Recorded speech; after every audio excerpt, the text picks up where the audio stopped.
نحمدہ ونصلی علی رسولہ الکریم اما بعد۔ صحیح البخاری کتاب الزکاة باب نمبر 10 حدیث نمبر 1415۔ باب اتقوا النار ولو بشق تمرۃ والقلیل من الصدقہ۔ باب ہے آگ سے بچو اگرچہ کھجور کا آدھا حصہ ہی دے کر بچنا پڑے۔ زیادہ تمہارے پاس صدقہ خیرات کرنے کی وسعت اور طاقت نہیں تو آدھی کھجور دے کر ممکن ہے وہی تمہیں جہنم سے بچنے کا سبب اور ذریعہ بن جائے۔ والقلیل من الصدقہ، اگر قلیل مقدار کے اندر صدقہ خیرات کیا جائے تو اس کا جواز اور اس کی فضیلت۔ گویا کہ باب کے اندر دو چیزیں امام بخاری رحمہ اللہ بیان کرنا چاہتے ہیں کہ معمولی قسم کا صدقہ حتیٰ کہ کھجور کا آدھا حصہ ہو اتنا دے کر بھی جہنم سے بچاؤ انسان اختیار کر سکتا ہے۔ بس اوقات کوئی ایسا مجبور انسان سامنے آتا ہے یا انسان کا اخلاص اس قدر اس درجے کا ہوتا ہے کہ ایک معمولی چیز جو ہے وہ بھی جہنم سے بچاؤ کا ذریعہ بن جاتی ہے۔ جس طرح کہ ایک کانٹے دار ایک شاخ کو کاٹنے والے کو اللہ نے جنت دے دی، ایک کتے کے بچے کے منہ کے اندر پانی کے چند قطرے ڈالنے والی عورت کو نجات دے دی۔ تو نیکی جو اس کو حقیر نہیں سمجھنا چاہیے، ہاں اپنے اخلاص کے اندر کی طرف پوری توجہ دینی چاہیے، اخلاص زیادہ سے زیادہ ہونا چاہیے۔ وَمَثَلُ الَّذِينَ يُنْفِقُونَ أَمْوَالَهُمْ ابْتِغَاءَ مَرْضَاتِ اللَّهِ وَتَثْبِيتًا مِنْ أَنفُسِهِمْ۔ سورہ بقرہ کی آیت نمبر 265 اور 266 امام بخاری انہوں نے اپنے ترجمۃ الباب کے اندر اس کو ذکر کیا۔ وَمَثَلُ الَّذِينَ يُنْفِقُونَ أَمْوَالَهُمْ، مثال ان لوگوں کی جو اپنا مال خرچ کرتے ہیں ابتغاء مرضات اللہ، اللہ کی رضامندی تلاش کرنے کے لیے، وتثبیت من انفسہم، اور اپنے نفسوں کی ثابت قدمی کے لیے، الی قولہ کل الثمرات، آخر تک یہ آیت۔ تو اس کے اندر صدقہ خیرات کرنے والے، ان کے قلیل جو صدقہ خیرات کرنے والے ہیں ان کی بھی فضیلت، ان کا بھی ایک درجہ اور شان بیان کی گئی۔ حدیث نمبر 1415۔ حدثنا عبید اللہ ابن سعید قال حدثنا ابو النعمان حکم وابن عبد اللہ البصری قال حدثنا شعبہ عن سلیمان عن ابی وائل عن ابی مسعود رضی اللہ عنہ قال لما نزلت آیت الصدقہ كنا نحامل فجاء رجل فتصدق بشيء كثير۔ ابو مسعود رضی اللہ تعالیٰ عنہ فرماتے ہیں جب صدقہ خیرات کی ترغیب والی آیت نازل ہوئی، مثلا اوپر والی آیت دیکھیں مثل الذین ينفقون اموالهم، یہی جب صدقے والی آیت نازل ہوئی، كنا نحامل، تو ہم بوجھ اٹھاتے، مزدوری کرتے، نحامل حمل وزن کو اٹھانا، کسی کا بوجھ اٹھاتے، ان کی محنت مزدوری کرتے۔ فجاء رجل فتصدق بشیء کثیر، پس کوئی آدمی لایا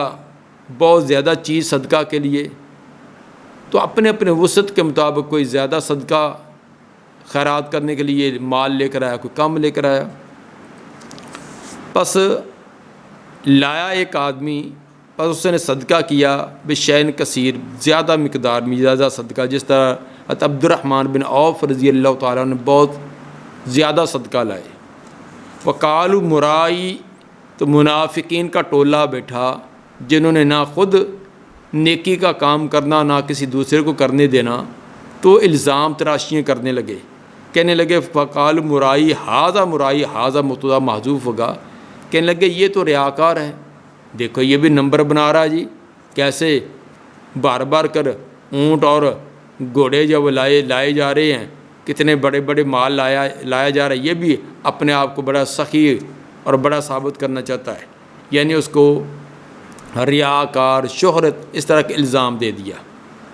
وجاء رجل فتصدق بصاع، اور ایک آدمی بیچارہ آیا، اس نے صدقہ کیا ایک سا، پوری رات محنت و مشقت کی، ایک سا اس کو ملا، وہ وہی لے آیا۔ جس طرح کہ کتاب و تفسیر حدیث نمبر 4668 میں تذکرہ ہے کہ وہ ابو عقیل تھے۔ ابو عقیل رضی اللہ تعالیٰ عنہ یہ تھوڑی مقدار کے اندر صدقہ خیرات لے کر آئے۔ اب منافقوں نے اس پر بھی الزام جاڑ دیا، فقالوا ان اللہ لغنی عن الصائن، کہنے لگے اللہ غنی ہے اس کے ایک سا سے۔ اس کے ایک سا سے کون سے کیسر اور کس طرح فتح ہو جائیں گے، گھر میں کھانے کے لیے نہیں ہے۔ تو یہ دیکھو بھی، یہ بھی اپنے آپ کو مشقت اور تنگی میں ڈال رہا ہے۔ ہر صورت کے اندر جیسے سوئے بدرا بہانہ بس یار، برے لوگوں کو کوئی نہ کوئی بہانہ ہی چاہیے۔ تو منافق نہ وہ نیکی کرنے والے تھے، نہ کرنے دیتے، نہ کھیلنا نہ کھیلنے دینا، نہ خود اس میں، اور جو اس نیکی کے اندر حصہ لیتا اس پر کوئی نہ کوئی اعتراض، کوئی نہ کوئی اعتراض۔ فنازلت، اس وقت یہ آیت نازل ہوئی، الذین یلمزون المتطوعین من المؤمنین، وہ لوگ جو الزام لگاتے ہیں خوشی سے خرچ کرنے والے مومنوں کو، جو مومن خوشی سے، کوئی اللہ کی طرف سے لازم نہیں ہے، کوئی فرض نہیں ہے، بلکہ نفلی زکوٰۃ خرچ کرنے والوں پر الزام لگاتے ہیں۔ الذین یلمزون المتطوعین من المؤمنین فی الصدقات، وہ لوگ جو الزام لگاتے ہیں خوشی سے خرچ کرنے والوں پر جو مومنوں میں سے ہیں، صدقات، اور الزام لگاتے ہیں ان کے صدقہ خیرات میں۔ والذین لا یجدون الا جہدہم، اور وہ لوگ بھی جو نہیں پاتے مگر اپنی محنت اور مشقت، جو اپنی محنت اور مشقت کر کے تھوڑی بہت جو ان کو مزدوری ملتی ہے اس میں کچھ اپنے بیوی بچوں کے لیے رکھ لیا اور باقی اللہ کا صدقہ کر دیا، ان دونوں قسم کے لوگوں پر الزام لگاتے ہیں۔ سورہ توبہ آیت نمبر 69، حدیث نمبر 1416۔ قال حدثنا سعید بن یحییٰ حدثنا ابی حدثنا الاعمش عن شقیق عن ابی مسعود انصاری رضی اللہ عنہ قال کان رسول اللہ صلی اللہ علیہ وسلم اذا امرنا بالصدقہ انطلق احدنا الى السوق فيحامل فيصيب المدة وان لبعضهم اليوم ل100,000۔ ابو مسعود انصاری رضی اللہ تعالیٰ فرماتے ہیں کہ رسول اللہ صلی اللہ علیہ وسلم نے جب حکم دیا ہمیں صدقہ کا، انطلق احدنا الى السوق، ہم میں سے کوئی ایک بازار کی طرف جاتا، فیحامل، وہاں مزدوری کرتا، لوگوں کا بوجھ اٹھاتا، مزدوری کرتا، فیصیب المدہ، اس بیچاروں کے ایک مد، تھوڑی سی مقدار اس کو اس کی اجرت ملتی، تو وہ لا کر وہی جو تھوڑی مقدار ہوتی کچھ اس میں سے کچھ اپنے ضرورت کے لیے رکھتا، باقی صدقہ کرتا۔ ایک وقت تو ہم پر یہ تھا کہ ہمارے پاس صدقہ خیرات کرنے کے لیے کچھ نہ ہوتا، محنت مزدوری کرتے، جو اس کی اجرت ملتی اس سے اپنی ضرورت بھی پوری کرتے، اس میں سے صدقہ بھی کرتے۔ وَإِنَّ لِبَعْضِهِمُ الْيَوْمَ ل100,000، اور بے شک ان میں سے بعض جو ہے آج ان کے پاس لاکھوں روپیہ ہے، ان میں سے بعض وہ جن کے پاس آج لاکھوں روپیہ کی اللہ تعالیٰ نے بڑی مال و دولت دے رکھی ہے۔ وَإِنَّ لِبَعْضِهِمُ الْيَوْمَ ل100,000 سے مراد وہ خود اپنے نفس کو لے رہے تھے، جس طرح حدیث صحیح بخاری کی کتاب تفسیر حدیث میں 4669 کے اندر یہ آ رہا کہ کأنہ یعرض بنفسی، گویا کہ اپنے نفس سے تعریض کر رہے تھے، اپنے آپ کو تعبیر کر رہے تھے۔ تو مطلب یہ ہے کہ تھوڑی مقدار کے اندر صحابہ کرام اس کے اندر کوئی اپنی حتک محسوس نہیں کرتے تھے، اپنی کوئی توہین محسوس نہیں کرتے تھے کہ کم مقدار میں جتنی وسعت ہے، کسی کے پاس ایک مد، آدھا سا، ایک سا، جتنی وسعت ہوتی اتنا لا کر دے دیتے۔ اس لیے کسی کے پاس 10 روپے ہی ہے تو 10 روپے دے دے، اگرچہ اس دور میں 10 روپے کی کوئی حیثیت نہیں ہے، لیکن وہ تیرے اور میرے نزدیک حیثیت نہ ہو، ضرورت مند کی ممکن ہے ضرورت مند کی ضرورت پوری ہو جائے۔ اسی طرح کوئی اور آپ کے پاس کوئی زائد چیز ہے، مثلا گھر کے اندر بس اوقات زائد چیزیں پڑی ہوتی ہے، آپ کے پاس جوتے ہیں، پرانے جوتے ہیں، آپ کے لیے وہ بیکار ہے، تو کسی غریب کے ممکن وہ کام آ جائیں۔ اسی طرح کپڑے ہیں، گھر میں کوئی فرنیچر پڑا ہوا ہے، کوئی برتن زائد پڑے ہوئے ہیں، تو آپ کے لیے وہ ایک بیکار سی چیز ہے، دوسروں بیچاروں کے لیے وہ کام کی چیز ہو جائے گی۔ حدیث نمبر 1417 قال حدثنا سلیمان بن حرب قال حدثنا شعبہ عن ابی اسحاق قال سمعت عبد اللہ ابن معقل قال سمعت عدی بن حاتم رضی اللہ عنہ قال سمعت رسول اللہ صلی اللہ علیہ وسلم یقول اتقوا النار ولو بشق تمرہ۔ رسول مقبول صلی اللہ علیہ وسلم فرمایا آگ سے بچو، جہنم سے کی آگ سے اپنے آپ کو بچاؤ، ولو بشق تمرہ، اگرچہ کھجور کا آدھا حصہ ہی دے کرو۔ مطلب اتنا تمہیں موقع ملا، اتنی تمہارے پاس وسعت ہے تو اس کو بھی دے کر فی سبیل اللہ دے کر اپنے آپ کو بچاؤ، اپنا بچاؤ اختیار کرو۔ اور طبرانی کی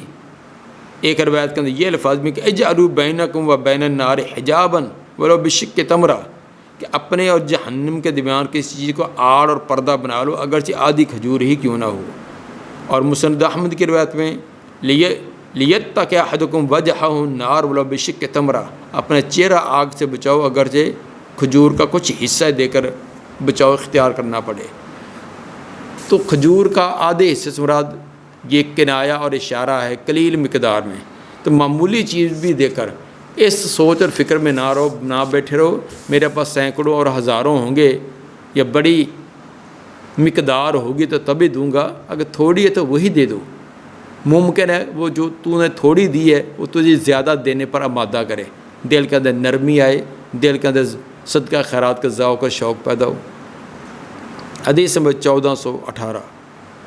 حدثنا بشر بن محمد قال اخبرنا عبداللہ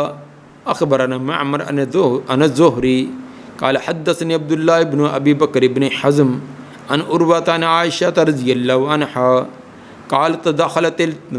امرأة معها ابنتان۔ سیدہ عائشہ رضی اللہ تعالیٰ عنہ فرماتی ہیں کہ ایک عورت آئی اور اس کے ساتھ دو بچیاں تھیں، دو چھوٹی چھوٹی بچیاں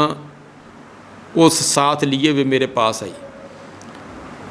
تسأل، اور سوال کر رہی تھی، مانگ رہی تھی کہ مجھے کچھ کھانے پینے کے لیے ہمیں دیا جائے۔ فلم تجد اندی شیئن غیر تمرۃ، پس نہ پائی اس نے اپنے پاس کوئی شے سوائے ایک کھجور کے۔ حضرت عائشہ رضی اللہ تعالیٰ فرماتی میرے پاس صرف ایک کھجور کا دانہ تھا، رکھا ہوا تھا کہ شام کو چلو وہی کھا کر پانی پی کر گزارا کریں گے۔ فآتیتھا ایہا، تو میں نے وہ ایک کھجوری اس کو دے دی۔ ایک تو اس سے یہ ثابت ہوا حضرت عائشہ رضی اللہ تعالیٰ عنہ نے ایک کھجور، اور ایک عورت ہے، دو ساتھ بچیاں ہیں، 3 افراد کو ایک کھجور دی۔ ان کے پاس تھی ایک، تو اس کے اندر انہوں کے حجاب محسوس نہیں کیا کہ یہ قلیل مقدار کیا دینی ہے، 3 افراد کو ایک کھجور کا کیا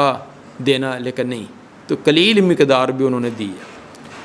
فقاسمتھا بین ابنتیہا ولم تاکل منہا، اور اس عورت نے جو سائلہ تھی، جو محتاج تھی، اس نے تقسیم کیا اس کھجور کو اپنی 2 بیٹیوں کے درمیان اور خود کچھ نہ کھایا۔ اسی کھجور کو آدھا کر کے ایک بیٹی کو، آدھا دوسری بیٹی کو دے دیا، خود بھوکی رہی۔ ثم قامت فخرجت، پھر کھڑی ہوئی اور چلی گئی۔ فدخل النبی صلی اللہ علیہ وسلم علینا فاخبرتہ، کچھ دیر بعد نبی صلی اللہ علیہ وسلم ہمارے پاس آئے تو میں نے خبر دی کہ ایسے بھی تنگ دست بیچارے لوگ ہیں۔ ایک بیچاری عورت بڑی آس امید رکھ کر آئی، تو میرے پاس بھی ایک ہی کھجور تھی، میں نے دی، اس نے آدھی آدھی کر کے اپنی بیٹیوں کو دی، خود بھوکی رہی۔ فقال من ابتلی من هذه البنات بشیء، آپ نے فرمایا کہ جو آزمایا گیا اپنی ان بیٹیوں کے ساتھ کسی شے کے ساتھ بھی، ایک بیٹی، 2 بیٹی، 3 بیٹیوں کے ساتھ آزمایا گیا، کن لو سترا من النار، تو یہ اس کے لیے جہنم کی آگ سے پردہ بن جائیں گی، جہنم کی آگ کے اندر آگے رکاوٹ بن جائیں گی۔ تو مطلب یہ ہے کہ اس عورت نے خود نہ کھایا اور اپنی بیٹیوں کو دے دیا، حالانکہ ہر ایک کا دل چاہتا کہ بھوک انتہا درجے کی بھوک ہو، تو کس کا دل نہیں چاہتا کہ وہ میرے منہ میں چیز آئے، لیکن یہ ایک ماں ہی کا ایسا حوصلہ اور ایسا جگرا ہوتا ہے کہ اپنے اولاد کو ترجیح دیتی ہے، اپنا لقمہ بھی نکال کر اپنے اولاد کے منہ میں ڈالتی ہے، تو خود وہ بھوکی رہی اور بیٹیوں کو آدھی آدھی کھجور دے دی۔ اور آپ نے اس کی آدھی آدھی کھجور دینے پر یہ فضیلت بیان کی کہ جو اپنی بیٹیوں کے ساتھ آزمایا گیا تو اس کی نیک اور صالح تربیت کی اور ان کو غلط راستے سے بچایا، تو یہ ان سے جہنم سے بچاؤ کا ذریعہ بن جائیں گے۔ باب نمبر 11 باب فضل صدقۃ شحیح الصحیح، باب ہے صدقے کی فضیلت جب انسان خود حریص ہو اور صحت مند بھی ہو، صحت مند اور حریص ہو مال پر، اس کو صدقہ کرنا۔ الشحیح یعنی حرص، لالچ ہو مال کی کہ میرے پاس مال زیادہ رہے، ایک مال وافری مقدار میں پڑا ہوا ہے، زائد پڑا ہوا، اس میں غریب مسکین کو لاکھوں میں سے کوئی 100 کسی کو دے بھی دیا، تو یہ کون سی اتنی خوبی ہے؟ جس کی 500 من گندم ہوئی ہے تو اس نے 1 من گندم کسی کو غریب کو دے دیے، 20 کلو دے بھی دیے، تو کون سا بڑا کام ہو گیا؟ لیکن ایک پاک کے پاس بیچارے کے ہے ہی اتنی مقدار جو اس کی اپنی ضرورت بمشکل پوری ہو، وہ دے۔ الصحیح تندرست صحت مند ہو، جب انسان کو بڑی حرص ہوتی ہے، بیمار ہے، موت کی علامات ظاہر ہے، پھر تو کہیں صدقہ کر دو، یہ بھی غریبوں کو دے دو، یہ بھی، اس کو پتہ ہے کہ میں نے تو کھا پی لیا، اب جاتے ہوئے صدقہ خیرات کر دوں، تو وہ اس کا وہ درجہ نہیں ہوتا۔ جب صحت کی حالت ہو، خود مال کا محتاج ہو، ضرورت مند ہو، حرص ہو کہ میرا مال میرے پاس زیادہ ہو، اس وقت صدقہ خیرات کرے، اس کی بڑی فضیلت ہے۔ حرص اور لالچ کے 3 درجے ہوتے ہیں، ان میں سے جو آخری درجہ ہے، تیسری چیز ہے، وہ یہاں مطلوب اور مقصود ہے۔ پہلا درجہ تو یہ ہوتا ہے کہ حرص اور لالچ، دوسروں کا مال حق غصب کرنے کی کوشش کرے تاکہ میرے پاس زیادہ جمع ہو جائے۔ جس طرح کہ آج کے دور میں بہت سارے لوگ کی یہی سوچ اور فکر ہوتی ہے کہ کسی نہ کسی طرح دوسرے کی جیب سے نکل کر میری جیب میں آ جائے، جائز طریقہ، ناجائز طریقہ، حلال حرام جو مرضی ہو، دوسرا اس کی جان خطرے میں جاتی ہے، مال جاتی ہے، عزت جاتی جائے، لیکن مال میرے پاس آ جائے، یہ بالکل حرام اور ناجائز، یہ بھی حرص اور لالچ ہے، لیکن یہ حرص اور لالچ انتہائی کبھی بری ہے۔ دوسرا زکوٰۃ ادا نہ کرے، اگر زکوٰۃ دے دی تو مال کم ہو جائے گا، خصوصاً جو کروڑوں روپے کے مالک ہیں، اب ان کے لاکھوں کے اعتبار سے زکوٰۃ بنتی ہے، تو ایسے جتنا مال زیادہ ہوتا ہے وہ بات دلی طور پر اتنے زیادہ کنجوس ہوتے ہیں، اب ان کو یہ ہزاروں اور لاکھوں نکالنے کے لیے بڑی مشکل ہوتی ہے، نکالتا نہیں ہے۔ یہ حرص، یہ بھی بری حرص ہے کہ جو اللہ کا فرضی حصہ مقرر کیا وہ بھی نہ نکالنا۔ تیسری حرص ہوتی ہے کہ خود ضرورت مند ہے اور صحت کی حالت میں ہے، پھر بھی فی سبیل اللہ غریبوں مسکینوں یتیموں کو اس میں سے نکال کر دیتا رہتا ہے۔ یہ تیسرے درجے کا جو حرص ہے کہ صحت مند ہے، مال کا حریص ہے، مال میرے پاس زیادہ ہو پھر بھی نکال کر دے، اس کی فضیلت بیان کی جا رہی ہے۔ لقولی اللہ تعالیٰ کا فرمان سورہ المنافقون کے آیت نمبر 10 وَأَنفِقُوا مِمَّا رَزَقْنَاكُم مِّن قَبْلِ أَن يَأْتِيَ أَحَدَكُمُ الْمَوْتُ، خرچ کرو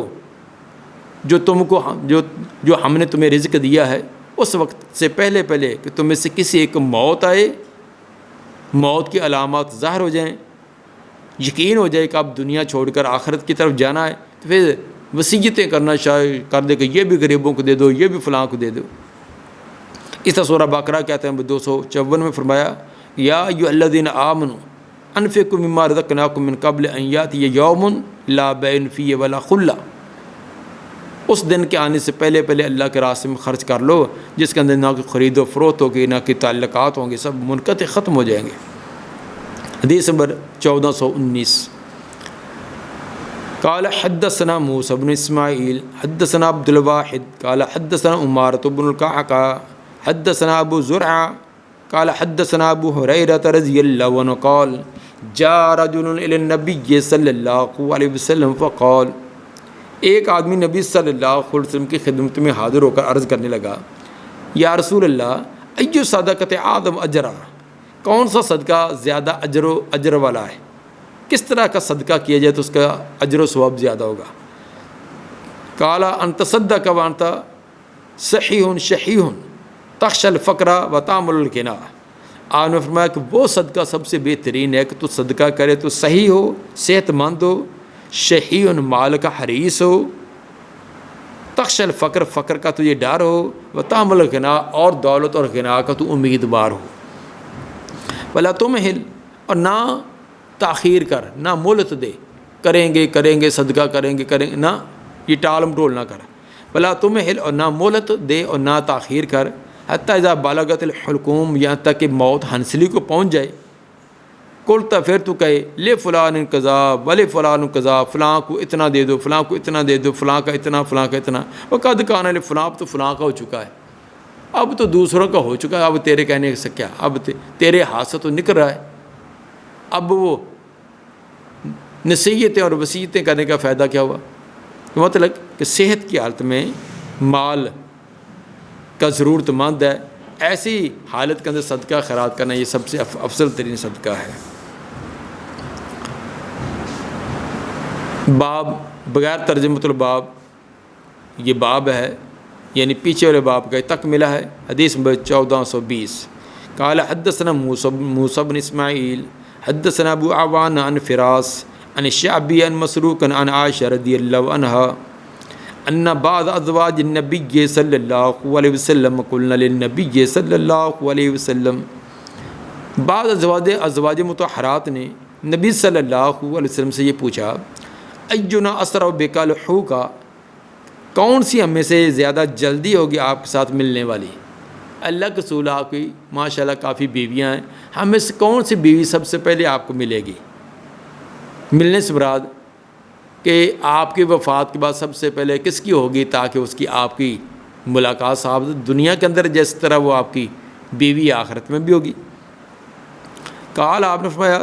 سوال تو تم نے کیا، چلو میں تو کس کا جواب دیتا ہوں، اطولکن یدن، جو لمبے ہاتھ والی، جس کے ہاتھ طویل ہیں لمبے ہیں، وہ پہلے ملے گی۔ آپ نے تو اشارتاً کوئی اور بات کہی تھی، لیکن ازواج مطہرات وہ آپ کے اشارے کو نہ سمجھ سکی، انہوں نے ظاہری معنی سمجھا کہ ہاتھ ماپتے ہیں، جس کا ہاتھ واقعی لمبا ہوگا، بازو لمبا ہوگا تو وہی مراد ہے۔ فآخذوا قاصبۃ یذرعونھا، انہوں نے سرکنڈا لیا ہے کہ کانا لیا اور اس سے ماپنے لگیں، سرکنڈا لا یہاں بھی تو اپنے بازو کر، تیرا بازو کتنا، تیرا بازو کتنا، ماپنے لگی۔ فکانت سودۃ اطولہن یدن، تو حضرت سودا رضی اللہ تعالیٰ عنہ ان میں سے لمبے ہاتھ والی تھی، کہ وہ قد کاٹ اس کا بڑا تھا، جب قد کاٹ لمبا تھا تو بازو بھی لمبے، تو باقی تمام سے اس کے بازو لمبے نکلے۔ انہوں نے سمجھا کہ شاید پھر یہی سب سے پہلے ملنے والی ہے۔ فعلمنا بعد، لیکن بعد کے اندر ہمیں پتہ چلا انما کانت طول ید الصدقہ، لمبے ہاتھ سے مراد تو صدقہ تھا، جو آپ نے اشارہ کیا تھا کہ لمبے ہاتھ والی، لمبے ہاتھ سے مراد جو دینے کے اندر جس کا ہاتھ بڑا وسیع ہے، جو صدقہ خیرات زیادہ کرتی ہے۔ آپ کا اشارہ حضرت زینب بنت جحش رضی اللہ تعالیٰ عنہ کی طرف تھا، کیونکہ ان کا ہاتھ اگرچہ ظاہری طور پر تو باقیوں سے زیادہ لمبا نہیں تھا، لیکن صدقہ خیرات وہ بہت زیادہ کرتی تھی، خود وہ اپنے ہاتھ سے محنت و مشقت کرتی، اس کا کی جو اجرت ملتی وہ صدقہ خیرات کر دیتی تھی۔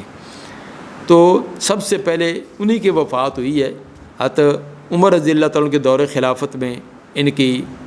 حضرت زینب بنت جحش رضی اللہ تعالیٰ عنہ کی وفات ہوئی ہے، جبکہ حضرت سودا رضی اللہ تعالیٰ عنہ کے حضرت معاویہ رضی اللہ تعالیٰ کے دور میں غالباً 54 ہجری کے اندر وفات ہوئی ہے، یعنی کافی بعد میں ہوئی ہے۔ تو آپ نے جو اشارہ کیا تھا وہ صدقے خیرات کی طرح، لمبے آسورات کے زیادہ صدقہ خیرات دینا۔ فعلمنا بعد کے اندر ہمیں پتہ چلا کہ جب عملی طور پر حضرت زینب رضی اللہ تعالیٰ کی وفات پہلے ہوئی کہ انما کان طول ید صدقہ، کے لمبے ہاتھ سے مراد صدقہ تھا۔ وکانت اسرعنا لحکم بہی، اور وہ ہم سے جلدی تھی آپ کے ساتھ ملنے والی۔ وکانت تحب صدقہ، اور صدقے کو بہت پسند کرتی تھی، صدقہ خیرات بہت زیادہ کیا کرتی تھی۔ تو گویا کہ صدقہ خیرات کرنے کی یہ ایک فضیلت ہے کہ حتیٰ کہ ازواج مطہرات میں بھی سب سے پہلے نبی کے ساتھ ملنے والی وہ تھی جس کو جو صدقہ خیرات زیادہ کیا کرتی تھی۔ دعا ہے اللہ تعالی ہمیں بھی صدقہ خیرات کرنے کی توفیق عطا فرمائے، اور فرضی زکوٰۃ، فرضی عشر کے ساتھ ساتھ نفلی قسم کا صدقہ خیرات وہ کرنے کی بھی توفیق عطا فرمائے۔ سبحان ربک رب العزت عما یصفون، وسلام علی المرسلین، والحمد للہ رب العالمین۔